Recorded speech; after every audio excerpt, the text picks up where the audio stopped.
Morning વિદ્યાર્થી મિત્રો, હું મેહુલ પટેલ ફરી એકવાર ભૌતિક વિજ્ઞાન વિષયમાં આપનું સ્વાગત કરું છું. મિત્રો, આજનો આપણો ટોપિક ચેપ્ટર નંબર 2 ની અંદર આપણે પરિમાણ રિલેટેડ બધી વાત કરી લીધી છે. હવે આપણે જે આગળના સેક્શનની વાત કરવાની છે એ વાત કરવી છે મારે ત્રુટિની વાત કરતા પહેલા આપણે ચોકસાઈ વિશેની કેટલીક નાની ચર્ચા કરીએ. સચોટતા કોને કહેવાય, ચોકસાઈ કોને કહેવાય અને એના પરથી આપણે આગળ વધીએ. તો આજની શરૂઆત કરીએ છીએ લેક્ચરની. એમાં સૌપ્રથમ વાત કરીએ મિત્રો, મારે બે મુદ્દાને મારે ચર્ચામાં લેવા છે. એ મુદ્દા છે મિત્રો આપણા ચોકસાઈ અને સચોટતા.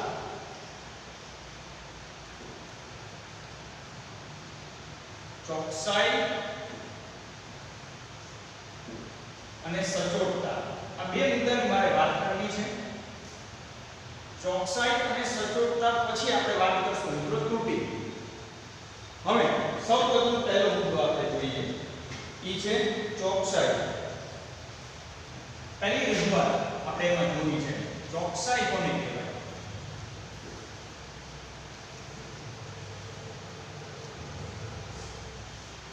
પહેલી રજૂઆત, ચોકસાઈ કોને કહીશું મિત્રો? કોઈ ભૌતિક રાશિના માપનનું મૂલ્ય તે ભૌતિક રાશિના સાચા મૂલ્યની કેટલી નજીક છે. ઉદાહરણ તરીકે આપણે કોઈ લંબાઈને માપીએ છીએ, એનું સાચું મૂલ્ય છે 3.85, પરંતુ મારા ઈ ભૌતિક રાશિના માપનનું મૂલ્ય મને 3.80 મળે છે. તો 3.85 ઈ ભૌતિક રાશિનું સાચું મૂલ્ય છે, એની નજીકનું મૂલ્ય મને 3.80 મળે, 3.82 મળે, 3.83 મળે કે 3.85 મળે. જેમ નજીકનું મૂલ્ય મળતું જાય એમ એની એક્યુરેસી, અને ઇંગ્લિશમાં શું કહીશું આપણે, એક્યુરેસી વધતી જાય. એટલે કોઈ ભૌતિક રાશિના માપનનું મૂલ્ય તેના સાચા મૂલ્યની કેટલી નજીક છે તેને આપણે ચોકસાઈ કહીશું. આપણે વ્યાખ્યાત્મક રીતે લખતા જઈએ. કોઈ ભૌતિક રાશિના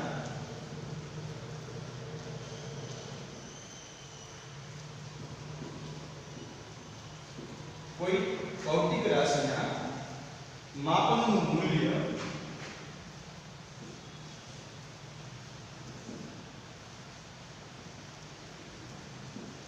તે ભૌતિક રાશિના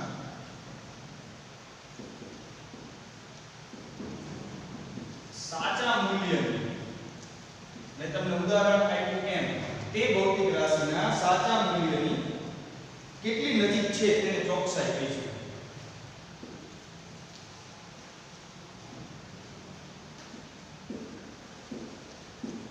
એને ચોકસાઈ કહે છે.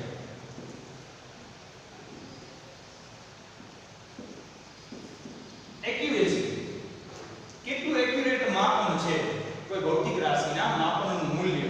અલગ અલગ પ્રયોગની અંદર મિત્રો, આપણે ભૌતિક વિજ્ઞાનમાં જ્યારે લેબોરેટરીની અંદર પ્રયોગ કરશું ત્યારે આપણે અલગ અલગ મૂલ્યને અવલોકન કોષ્ટકની અંદર નોંધશું. ઈ મળતા મૂલ્યો તેના સાચા મૂલ્યની કેટલીક નજીક છે એ ડિફરન્સ તમારી એક્યુરેસી બતાવે છે. જેટલો એ ડિફરન્સ ઓછો હશે એટલી ચોકસાઈ વધુ હશે, જેટલો ડિફરન્સ વધુ હશે એટલી ચોકસાઈ ઓછી હશે. આપણે 85 ને 80 ની ઉદાહરણ લીધું એમ. તો સૌથી પહેલી વ્યાખ્યા આપણે આજની જોઈએ, ઈ છે ચોકસાઈ. કોઈ ભૌતિક રાશિના માપનનું મૂલ્ય તે ભૌતિક રાશિના સાચા મૂલ્યની કેટલી નજીક છે તેને આપણે મિત્રો ચોકસાઈ કીધું. હવે મારે વાત કરવી છે બીજી, સચોટતાની વાત કરીએ.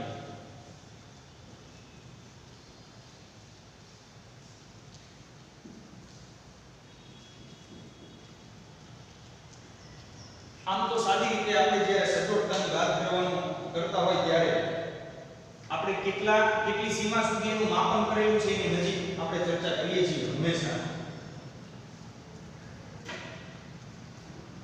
કોઈ ભૌતિક રાશિનું માપન, વ્યાખ્યાત્મક રજૂઆત જોઈ લઈએ પહેલા.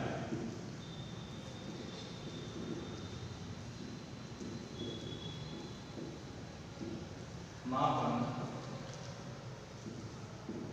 કેટલા વિભેદન અથવા વિભેદનને આપણે સીમા કહીશું સુધી કરવામાં આવ્યું છે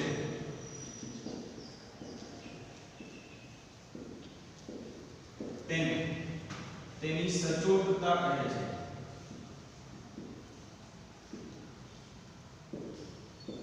ઘણી બધી વખત સચોટતાને પણ બહુ સિમ્પલ રીતે સમજી શકાય છે. આપણે ઘણી બધી વખત કોઈ બનતી ઘટના છે એ બનતી ઘટનાની માહિતી મેળવતા હોઈએ છીએ. ભાઈ કોઈ એક્સિડન્ટ થયો છે તો એ એક્સિડન્ટ વાસ્તવિક શેના કારણે થયો છે જ્યાં સુધી એની સચોટ માહિતી ન આવે. શબ્દ છે સચોટતા. કેટલી સીમા સુધી તમે એનું અવલોકન કર્યું છે, કેટલી નજીક ગયા છો, કેટલું વિભેદન કર્યું છે એ એના ઉપર આધાર છે કે તમે કોઈ ભૌતિક રાશિનું માપન કેટલા વિભેદન અથવા સીમા સુધી કર્યું છે, માહિતી ક્યાં સુધી મેળવેલી છે એ તમારી સચોટતા બતાવે. ભૌતિક રાશિની એકદમ નજીક ગયા છો એના સાચા મૂલ્યથી અથવા એનાથી દૂર છો એ સચોટતા બતાવશે. અને ચોકસાઈ સાચા મૂલ્યની નજીકનું મૂલ્ય એ ચોકસાઈ બતાવશે. તો બે શબ્દોની આપણે અહીંયા મિત્રો વાત કરવી છે. સચોટતા અને ચોકસાઈ આપણે વ્યાખ્યાત્મક રીતે માત્રાને ધ્યાનમાં રાખશું. આગળ જતા આપણે આનો ઉપયોગ કરવાનો છે. બે શબ્દોને આપણે હંમેશા ધ્યાનમાં લઈશું. એના પછી મારે વાત કરવી છે ભૂલ અને ત્રુટિ આ બંને વચ્ચેનો ભેદ શું છે. આ વ્યાખ્યાત્મક રીતે મિત્રો આને ધ્યાનમાં લેજો. એક નાનકડું હજી રજૂઆત આપણે લઈએ એ છે ભૂલ અને ત્રુટિ.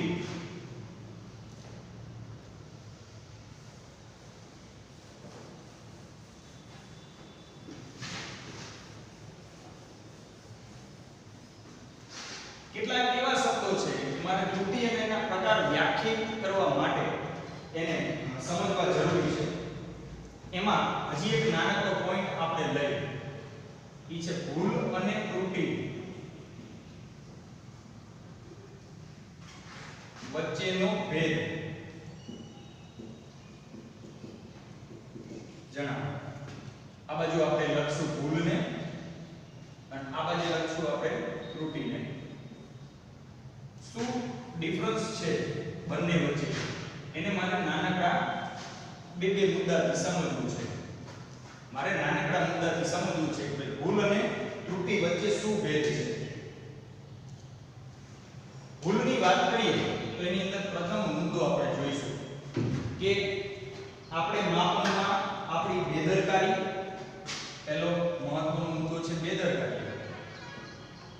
આપણે જ્યારે ભૌતિક રાશિનું માપન કરતા હોય ત્યારે આપણે ધ્યાન જ ન રાખ્યું હોય. આડેધડ માપન કરતા હોય. રાઈટ એંગલે માપવાનું હોય ને આપણે 30 ડિગ્રીએ માપતા હોય. તો એ આપણી બેદરકારી છે. એ શું છે? આપણી બેદરકારી. એને ભૂલ કહેવાય. એ આપણી ભૂલ છે. બેદરકારી એ આપણી ભૂલ છે. હજી એમાં શબ્દોને એડ કરીએ. બિનકાળજી, બિનકાળજી,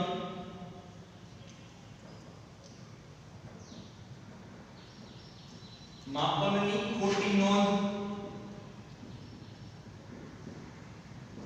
વાસ્તવિક માપવાનું કંઈક જુદું હોય અને આપણે કંઈક જુદું માપી લઈએ. માપવાનું કંઈક જુદું હોય ને આપણે કંઈક જુદું માપી લઈએ. માપનની ખોટી નોંધ, માપનની ખોટી નોંધ, પરિણામની ખોટી ગણતરી, પરિણામની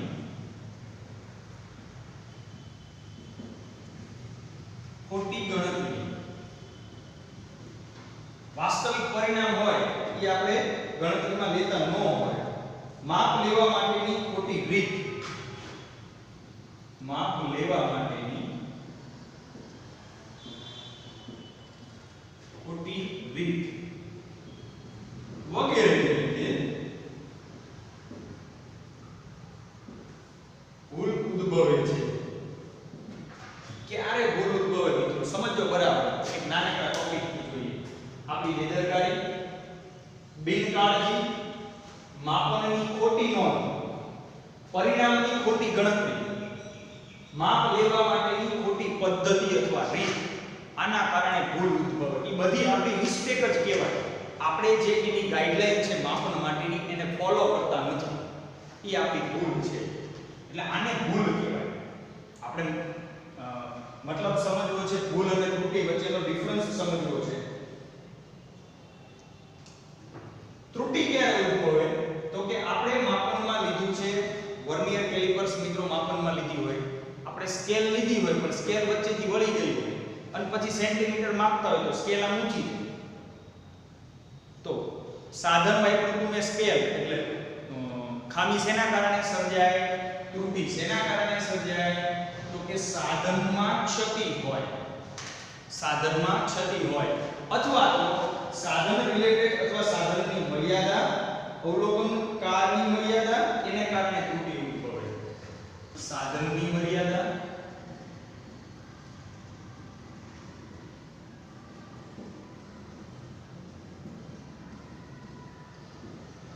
અવલોકનકારની મર્યાદા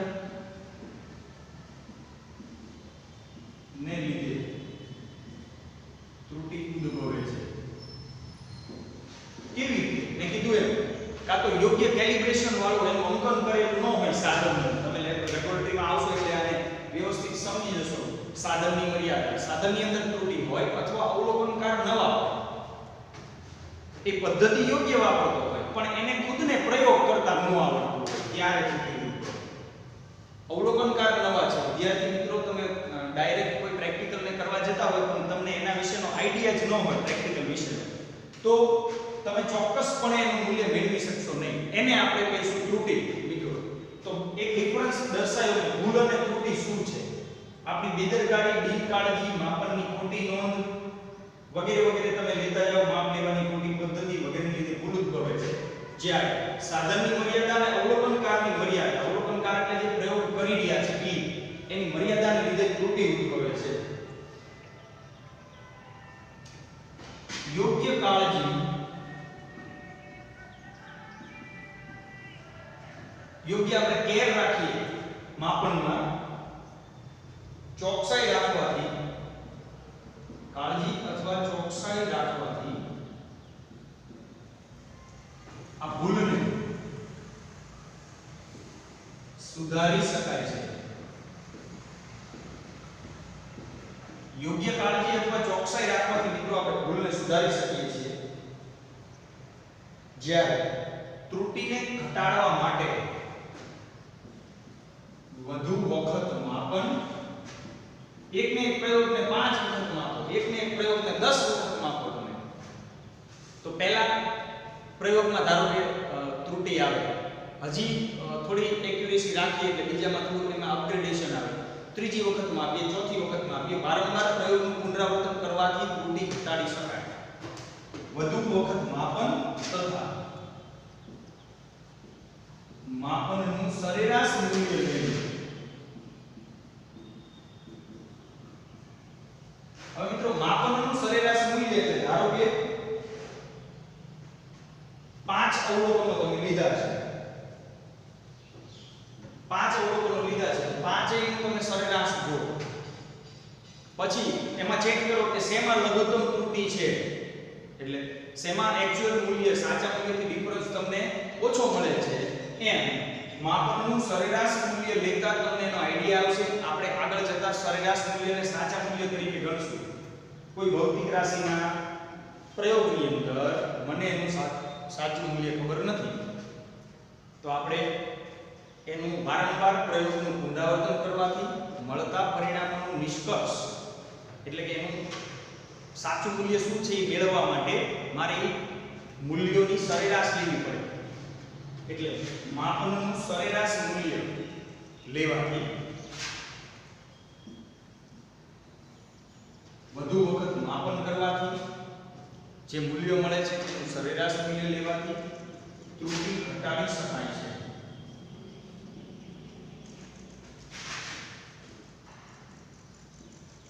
અથવા આમાં જ જે લઘુત્તમ માપ જેની અંદર ઓછી ત્રુટિ ઉદ્ભવે છે એવું સાધન વાપરવાથી પણ ત્રુટિ ઘટાડી શકાય છે. વધુ વખત માપન કરો, માપનનું સરેરાશ મૂલ્ય લો, પછી સાધન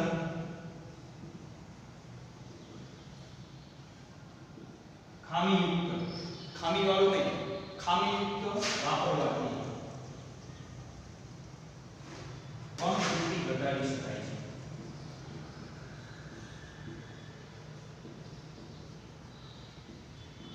તો આ પ્રમાણે માત્ર મિત્રો આજે આપણે ટોપિક લીધો છે, તમારા સમજવાના પોઈન્ટ ઓફ વ્યૂ છે કે ભૂલ કોને કહેવાય અને ત્રુટિ કોને કહેવાય. નહીતર શું થશે કે આપણે ત્રુટિની વાત કરતા હોય તો તમને એનો ચોક્કસ ડિફરન્સ ખબર નહીં પડે, તમને એમ જ લાગશે કે ભૂલ છે.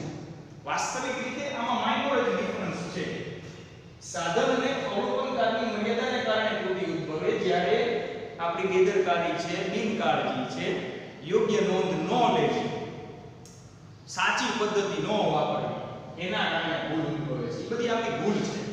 યોગ્ય ચોકસાઈ રાખી તો ભૂલને નિવારી શકાય. તો મિત્રો આ પ્રમાણે તમારે ભૂલ અને ત્રુટિ વચ્ચેનો સંબંધ ધ્યાનમાં લેવાનો છે. આગળ હવે મિત્રો આપણે વાત કરવી છે આજના મુખ્ય ટોપિક તરફ જતા જઈએ. આજે નાનકડા બે મુદ્દાઓ છે, એને વ્યવસ્થિત આપણે ધ્યાનમાં રાખશું.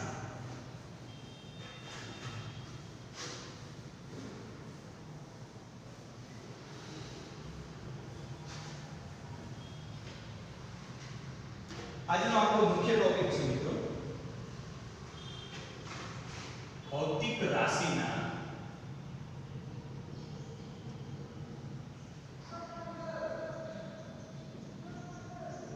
અવલોકનમાં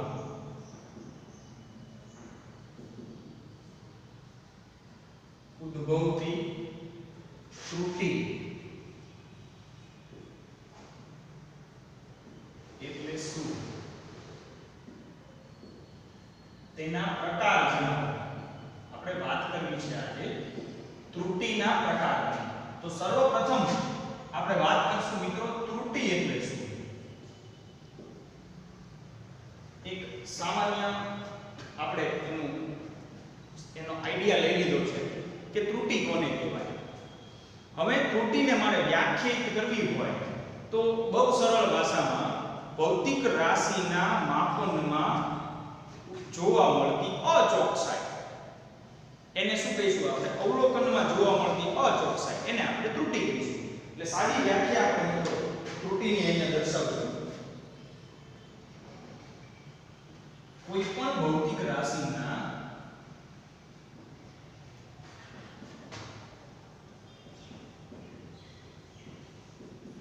માપન માટે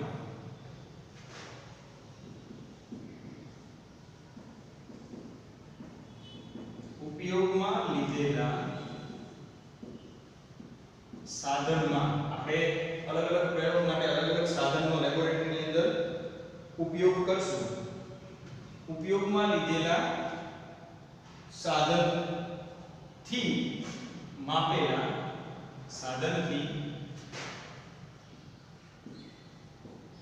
સાધનથી આપણે જે રીડિંગ લઈએ છીએ માપનમાં કેટલી અચોકસાઈ રહેલી છે.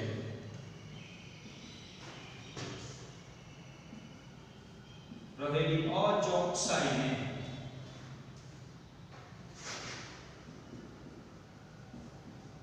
ત્રુટિ કહે છે. સાદી રીતે થોડું મેં ડિટેલમાં વ્યાખ્યાયિત કર્યું અને માપનમાં જોવા મળતી અચોકસાઈને ત્રુટિ કહેવાય. બહુ સારી રીતે આ વ્યાખ્યાન આપણે ધ્યાનમાં લઈશું. માપનમાં જોવા મળતી અચોકસાઈ એને કહીશું ત્રુટિ. ત્રુટિના સામાન્ય આપણે બે પ્રકાર લઈશું. ત્રુટિના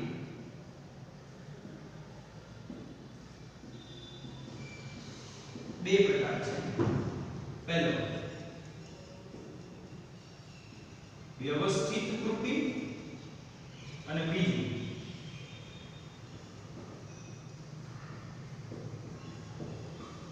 અવ્યવસ્થિત ત્રુટિ. આપણે ત્રુટિના બે પ્રકાર લઈશું મિત્રો, વ્યવસ્થિત ત્રુટિ અને અવ્યવસ્થિત ત્રુટિ. મારે પહેલી વાત કરવી છે વિશેષ, એમાંથી પહેલી વાત કરવી છે વ્યવસ્થિત ત્રુટિ.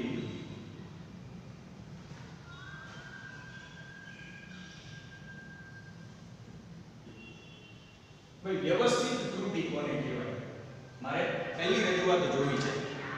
વ્યવસ્થિત ત્રુટિ એટલે શું? વ્યવસ્થિત ત્રુટિમાં આપણે આપેલ પ્રયોગમાં કોઈ એક જ રાશિના સંખ્યાબદ્ધ અવલોકન લઈએ અને તે બધા અવલોકનો સાચા અવલોકન કરતા જુદા હોય તો તેને વ્યવસ્થિત ત્રુટિ કેમ આપણી પ્રયોગ પદ્ધતિ બરાબર છે પણ આપણી અવલોકન લેવાની તકલીફ, અવલોકન લેવામાં જે ખામી સર્જાય છે એના કારણે વ્યવસ્થિત ત્રુટિ ઉદ્ભવે છે. એટલે તે સાચા મૂલ્ય કરતા જુદા હોય, એક્ઝેક્ટ સાચા મૂલ્ય જેટલા ન હોય તો એવા પ્રકારની ત્રુટિને વ્યવસ્થિત ત્રુટિ કહેવાય. હવે ત્રુટિ અને પાછું વ્યવસ્થિત આપણે પ્રકાર પણ કેવો લીધો છે? વ્યવસ્થિત ત્રુટિ. ત્રણ પ્રકારે આપણે એને સમજી શકીએ. વ્યવસ્થિત ત્રુટિ એના ત્રણ પ્રકાર પાડેલા છે મિત્રો. સૌથી પહેલો પ્રકાર છે સાધનની ત્રુટિ. આપણે જે પ્રયોગની અંદર જે સાધન વાપરીએ છીએ મિત્રો, ઈ સાધન ખામીવાળું હોય. ઈ સાધન એના યોગ્ય અંકન અથવા એનું કેલિબ્રેશન કરેલું ન હોય, એને ચોકસાઈપૂર્વક દરેક સાધનની માપનની મર્યાદા છે. એની લઘુત્તમ માપ શક્તિ હોય છે સાધનની. જ્યારે તમે વર્નિયર કેલિપર છે, માઇક્રોમીટર, સ્ક્રૂ ગેજ છે, સ્પેરોમીટર છે, એને મિત્રો જ્યારે તમે લેબોરેટરીની અંદર ઉપયોગમાં લઈશો ત્યારે તમને ખબર પડશે કે દરેક સાધનની લઘુત્તમ માપ શક્તિ છે.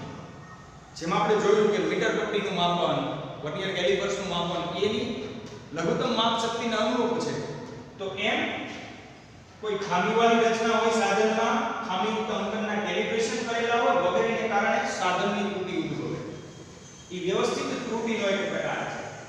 બીજું છે મિત્રો પ્રયોગની પદ્ધતિમાં રહેલી અપૂર્ણતા. આપણે કોઈ પદ્ધતિ ઉપયોગમાં લીધેલી છે પણ એ પદ્ધતિ પૂરી નથી. અમુક સ્ટેજ સુધી પ્રયોગ ચોકસાઈપૂર્વક આવે છે પછી આવતો નથી. પ્રયોગ પદ્ધતિ ખોટી છે. એવું પણ બની શકે ક્યારેક કે કોઈ ભૌતિક રાશિના માપનમાં આપણે જે પદ્ધતિ વાપરી છે એ ખોટી છે, તો એના કારણે વ્યવસ્થિત ત્રુટિ ઉદ્ભવી શકે. અથવા વ્યક્તિગત ત્રુટિ. ત્રીજું, જે અવલોકન લેનાર વ્યક્તિ છે એ અમુક અવલોકનકાર રૂઢિચુસ્ત હોય કે ના આ પ્રયોગને આ જ રીતે મપાય, એ પ્રયોગના માપનની બીજી કોઈ પદ્ધતિ ન હોય, એટલે કે અવલોકન લેવાની ખોટી ખાસિયત એની પદ્ધતિ ખોટી હોય, સાધનની અયોગ્ય ગોઠવણી કરી નાખી હોય, જે ચોક્કસ ગોઠવણી પ્રયોગમાં આવતી હોય એવી ન હોય, તો એવી પરિસ્થિતિની અંદર વ્યક્તિગત ત્રુટિ સર્જાય. એટલે આપણે એક વ્યવસ્થિત ત્રુટિનો ભાગ મિત્રો જોયો તો એ વ્યવસ્થિત ત્રુટિની અંદર એના ત્રણ પ્રકાર છે: સાધનની ત્રુટિ, પ્રયોગની પદ્ધતિમાં રહેલી અપૂર્ણતા અને ત્રીજો પ્રકાર જોયો આપણે વ્યક્તિગત ત્રુટિ. આ ત્રણ રીતે આપણે વ્યવસ્થિત ત્રુટિને સમજી શકીએ. સાધન ચોકસાઈવાળું ન હોય, પ્રયોગ પદ્ધતિ યોગ્ય ન હોય, અથવા તો જે અવલોકન કરે છે, જે પ્રયોગ કરતા છે એ પ્રયોગ કરતા કુશળ ન હોય. આ ત્રણ પ્રકારે આપણે વ્યક્તિગત ત્રુટિને, વ્યવસ્થિત ત્રુટિને સમજી શકીએ છીએ, જેનો ભાગ છે વ્યક્તિગત ત્રુટિ. તો વ્યવસ્થિત ત્રુટિમાં ફરી એકવાર મિત્રો ત્રણ પ્રકાર આવશે: સાધનની ત્રુટિ, પ્રયોગ પદ્ધતિની ત્રુટિ અને વ્યક્તિગત ત્રુટિ. એને આપણે વ્યવસ્થિત ત્રુટિમાં લઈશું. હવે પછી જોવું છે મારે આ જ થિયરીની અંદર બીજો પ્રકાર, જેને આપણે કીધું છે અવ્યવસ્થિત ત્રુટિ. આપણે આમાં બીજો પ્રકાર જોઈશું મિત્રો.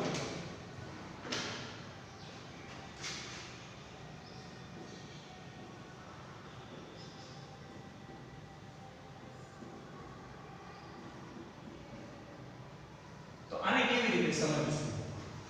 ઘણી બધી વખત એવું બને છે આપણે ખુલ્લામાં પ્રયોગ કરતા હોય, સાદા લોલકના આવર્તનનો પ્રયોગ કરી, લોલકને દોરી વડે નીચે લટકાવેલું છે, પણ કુદરતી બનતી ઘટનાઓ જેવી કે અચાનક પવન ફૂંકાવો, કોઈ એવો પ્રયોગ છે જેને વાતાવરણના દબાણ અને તાપમાન પણ અસર કરે છે, કુદરતી ઘટનાઓ, અચાનક ટેમ્પરેચર વધવું, પવન ફૂંકાવો, તો એનું દોલન પહેલા જેટલી સેકન્ડમાં પૂરું થતું એની જગ્યાએ દોલન વધી જાય. તો આ પ્રકારની જે આકસ્મિક પ્રયોગ કરતી વખતે જે આકસ્મિક ઘટનાઓ બને છે, કુદરતી ઘટનાઓ, એના કારણે ઉદ્ભવતી ત્રુટિ, એને આપણે રોકી શકાતી નથી. એ આપણા પૂર્વાનુમાનમાં ન હોય કે આવું બનશે. જ્યારે આપણે પ્રયોગ કરતા હોય ત્યારે આપણને એનો અંદાજ ન હોય કે આવું બનશે. એવા પ્રકારની ત્રુટિ એને અવ્યવસ્થિત ત્રુટિમાં આપણે લીધી છે. પ્રયોગ કરતી વખતે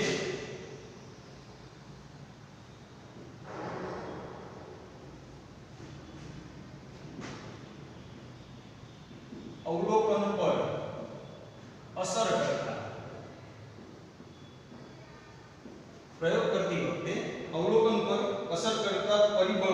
અચાનક અનિયમિત ફેરફાર પરિબળોમાં અચાનક અનિયમિત ફેરફાર મેં કીધું એમ અચાનક પવન ફૂંકાવો મિત્રો, અચાનક ટેમ્પરેચર વધુ, આ બધા અનિયમિત ફેરફાર છે અને આગાહી ન કરી શકાય તેવા પરિબળને કારણે અને આગાહી ન કરી શકાય તેવા પરિબળોને કારણે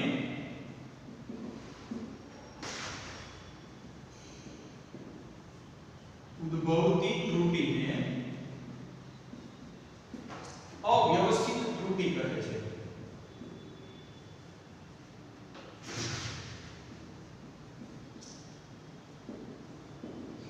આ છે મિત્રો અવ્યવસ્થિત ત્રુટી.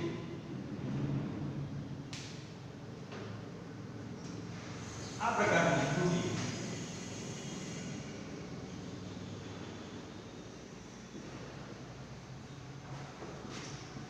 ધન અને ઋણ એમ બંને હોય છે. ક્યારેક માપન વધી પણ જાય, ક્યારેક માપન ઘટી પણ જાય. તો એ મૂલ્યને આપણે ધન અને ઋણ બંને પ્રકારે સમજી શકીએ છીએ. તો આ વાત થઈ ગઈ મિત્રો બે પ્રકારની ત્રુટીના. માપનમાં જોવા મળતી અચોકસાઈ એટલે ત્રુટી. ત્રુટીના મિત્રો આપણે બે પ્રકાર લીધા, વ્યવસ્થિત ત્રુટી અને અવ્યવસ્થિત ત્રુટી. વ્યવસ્થિત ત્રુટી તમને કીધું એમ સાધનની ત્રુટી છે, પ્રયોગ પદ્ધતિની ત્રુટી છે અથવા વ્યક્તિગત ત્રુટી છે અને વ્યવસ્થિત ત્રુટીમાં સમાવેશ છે. જ્યારે અવ્યવસ્થિત ત્રુટી જેની આગાહી ન કરી શકાતી હોય અને ભૌતિક રાશિના માપનમાં અચાનક જોવા મળતા ફેરફારો એને અસર કરતા પરિબળો જો અચાનક બદલાઈ જતા હોય તો ત્યારે ઉદ્ભવતી ત્રુટી એને આપણે મિત્રો કહીશું અવ્યવસ્થિત ત્રુટી. હજી આગળ વધીએ. એક નાનકડી રજૂઆત આમાં મારે જોવી છે, પછી આપણે ત્રુટીવાળા સેક્શનને પૂરો કરીએ.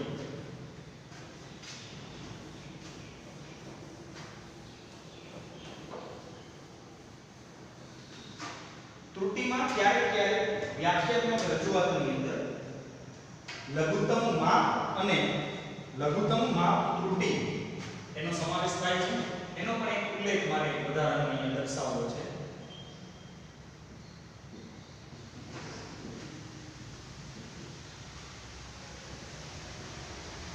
લઘુત્તમ માપ ત્રુટી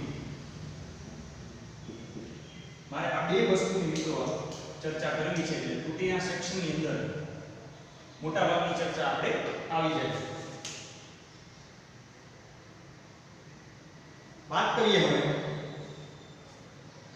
લઘુત્તમ માપ એટલે શું. પહેલી વાત કરીએ લઘુત્તમ માપ.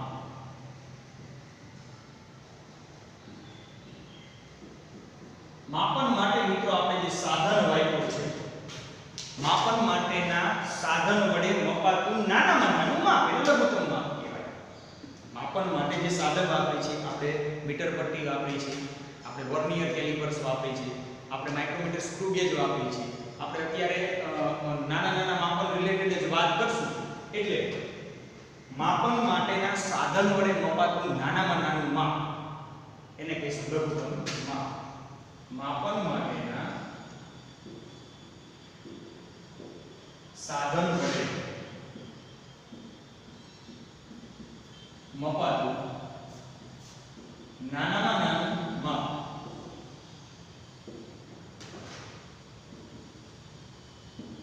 લઘુત્તમ માપ કહે છે.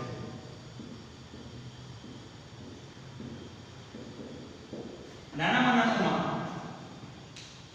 દરેક સાધન કે જે આપણે પ્રયોગની અંદર મિત્રો વાપરીએ છીએ કે દરેક સાધનની એની લઘુત્તમ માપ શક્તિ હોય છે. એની લઘુત્તમ માપ શક્તિ હોય છે. એ લઘુત્તમ માપ એટલે સાધન વડે મપાતું નાનામાં નાનું માપ એને આપણે લઘુત્તમ માપ કહીશું. આ લઘુત્તમ માપ માં ઉદ્ભવતી ત્રુટી એને કહીશું આપણે લઘુત્તમ માપ ત્રુટી. બીજો મુદ્દો લખશું આપણે લઘુત્તમ માપ ત્રુટી. જેવી રીતે નાનામાં નાના માપમાં માપન માટેના સાધન વડે મપાતા નાનામાં નાના માપમાં ઉદ્ભવતી ત્રુટી એને આપણે કહીશું લઘુત્તમ માપ ત્રુટી. આપણે એને કોઈ ઉદાહરણથી પણ એને સમજાવી શકીએ. વ્યાખ્યાત્મક રીતે અત્યારે થોડી રજૂ કરી દઈશું. માપન માટેના સાધન વડે મપાતા નાનામાં નાના માપમાં ઉદ્ભવતી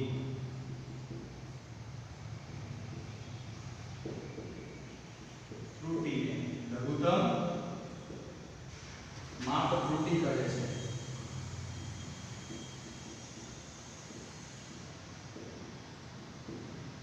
લઘુત્તમ માપ ત્રુટી, લઘુત્તમ માપ અને લઘુત્તમ માપ ત્રુટી.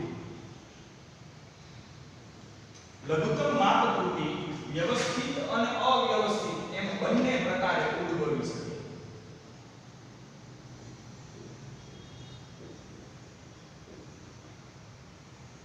એ વ્યવસ્થિત અને અવ્યવસ્થિત એમ બંને પ્રકારે ઉદ્ભવી શકે છે. તો આટલી વાત મિત્રો આજના સેક્શનની અંદર આપણે કરવાની હતી. એ વાત હતી મિત્રો ત્રુટી. ત્રુટી એટલે શું? ત્રુટીના પ્રકારો જોયા આપણે, વ્યવસ્થિત અને અવ્યવસ્થિત. આજના બધા જ ટોપિક મિત્રો માત્ર તમારી જાણકારીના હેતુ માટે છે. થિયોરિટિકલી બહુ વધારે થિયરીમાં ક્યારેય પૂછાતા નથી. પણ જ્યારે મારે ત્રુટીના ગણતરીની વાત કરવી હોય, આપણો મહત્વનો ટોપિક હવે પછીના લેક્ચરની અંદર આપણે લઈશું. ત્રુટીના માપનની મારે વાત કરવી હોય ત્યારે કેટલાક એવા મુદ્દાઓ કે જે તમારે જેનો આઈડિયા તમને હોવો જોઈએ, એના માટે આપણે આ બધા જ ટોપિક આજના લીધેલા છે. લઘુત્તમ માપ ત્રુટી, વ્યવસ્થિત અવ્યવસ્થિત ત્રુટી બંને પ્રકારે ઉદ્ભવી શકે છે. તો આને વ્યવસ્થિત મિત્રો તમારે લખીને પ્રિપેર કરવાનું છે. Thank you.